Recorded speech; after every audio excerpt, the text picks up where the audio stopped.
Students are repeatedly ചെയ്ത മിസ്റ്റേക്സുകൾ എന്തൊക്കെയാണ് ഈ ഒരു CMA USA പ്രിപ്പറേഷൻസിൽ? As we all know that ലജിഗ്രേറ്റിൻ്റെ മാനേജിംഗ് ഡയറക്ടറാണ് സബീബ് സാർ. അതുകൂടാതെ തന്നെ ഈ ഇൻസ്റ്റിറ്റ്യൂട്ടിൻ്റെ ഫാക്കൽറ്റിയോടെയാണ് സാർ. സോ അതുകൊണ്ട് തന്നെ സ്റ്റുഡൻസുമായിട്ട് ഏറ്റവും അധികം കണക്റ്റഡ് ആയിട്ടുള്ള ഒരു വ്യക്തിയാണ് സാർ.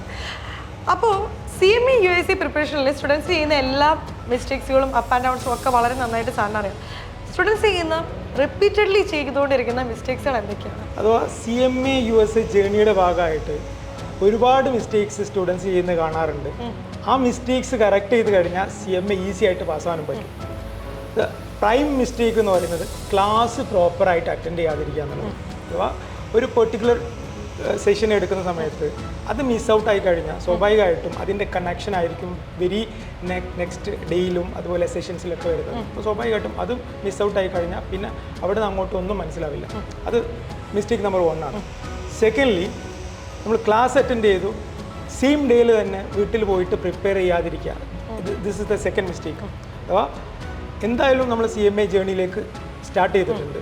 കംപ്ലീറ്റ് ചെയ്യുക എന്നുള്ളത് നമ്മുടെ ഒരു എയിമാണ്. സ്വാഭാവികമായിട്ടും അത് നേരത്തെ കംപ്ലീറ്റ് ചെയ്യണമെങ്കിൽ നമ്മൾ ഡേ ടു ഡേ ബേസിസിൽ സിസ്റ്റമാറ്റിക് ആയിട്ട് പ്രിപ്പയർ ചെയ്യുക എന്നുള്ളതാണ്. അതിൻ്റെ ഭാഗമായിട്ട് ക്ലാസ് അറ്റൻഡ് ചെയ്ത സെയിം ഡേയിൽ വീട്ടിൽ പോയിട്ട് അതിൻ്റെ മുകളിൽ ഇരിക്കുക. അഥവാ നമ്മുടെ ടെക്സ്റ്റ് ബുക്ക് റീഡിങ്, അതുപോലെ ക്വസ്റ്റ്യൻ ബാങ്ക്സ് ഉണ്ട്. നമുക്ക് അറൗണ്ട് 4500 ക്വസ്റ്റ്യൻസ് ഉള്ള ക്വസ്റ്റ്യൻ ബാങ്ക് ഉണ്ട്. ഇതെല്ലാം പ്രിപ്പയർ ചെയ്യുക.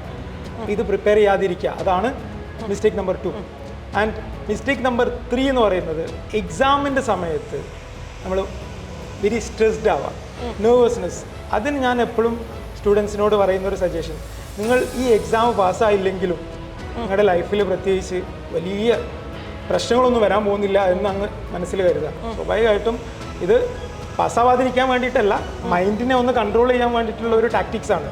ഞാൻ എൻ്റെ ലൈഫിലും എൻ്റെ കരിയറിലും എൻ്റെ ബിസിനസ്സിലൊക്കെ ഞാൻ അപ്ലൈ ചെയ്യുന്ന ഒരു മെത്തേഡാണത്. ഓക്കെ, അപ്പോൾ നെർവസ്നെസ്സിനെ നമുക്ക് കൺട്രോൾ ചെയ്യാൻ പറ്റും. സ്വാഭാവികമായിട്ടും നമുക്ക് പഠിച്ചതെല്ലാം നല്ല രീതിയിൽ അപ്ലൈ ചെയ്യാനും പറ്റും. പിന്നെ സ്റ്റുഡൻസ് ചെയ്യുന്ന ഒരു മേജർ മിസ്റ്റേക്ക് എന്ന് പറഞ്ഞാൽ ടൈം മാനേജ്മെൻ്റ് ആണ്. അഥവാ വെറുതെ അങ്ങ് ക്വസ്റ്റ്യൻസ് പ്രാക്ടീസ് ചെയ്യാതെ, വെറുതെ ക്വസ്റ്റ്യൻസ് സിംപ്ലി മുന്നോട്ട് ഏത് ക്വസ്റ്റ്യൻ കിട്ടിക്കഴിഞ്ഞാൽ അതിൻ്റെ മുകളിൽ അങ്ങ് ഇരിക്കുക, ഒരുപാട് ടൈം സ്പെൻഡ് ചെയ്യുക. അങ്ങനെ ചെയ്യുന്നതിന് പകരം നമ്മൾ ശരിക്കും ചെയ്യേണ്ടത് എന്താണെന്ന് വെച്ച് കഴിഞ്ഞാൽ നമുക്ക് ചെയ്യാൻ പറ്റുന്നത് മാത്രം ഇനീഷ്യലി ടച്ച് ചെയ്യുക, അല്ലാത്തത് സിംപ്ലി സ്കിപ്പ് ചെയ്തിട്ട് പോവുക. എന്നിട്ട് സെക്കൻഡ് ലാപ്പിൽ വന്നിട്ട് ഈസിലി നമുക്ക് ഡിഫിക്കൽട്ട് ആയിട്ടുള്ള ക്വസ്റ്റ്യൻസും വന്നിട്ട് ചെയ്യാവുന്നതാണ്, അതും കംപ്ലീറ്റ് ചെയ്യാവുന്നതാണ്. അപ്പോൾ ഇത്തരത്തിലുള്ള മിസ്റ്റേക്സ് ഒക്കെ നമ്മൾ പ്രോപ്പർലി മാനേജ് ചെയ്ത് കഴിഞ്ഞാൽ സ്വാഭാവികമായിട്ടും easily CMA USA course within short span of time കൊണ്ട് തന്നെ കംപ്ലീറ്റ് ചെയ്യാൻ പറ്റും.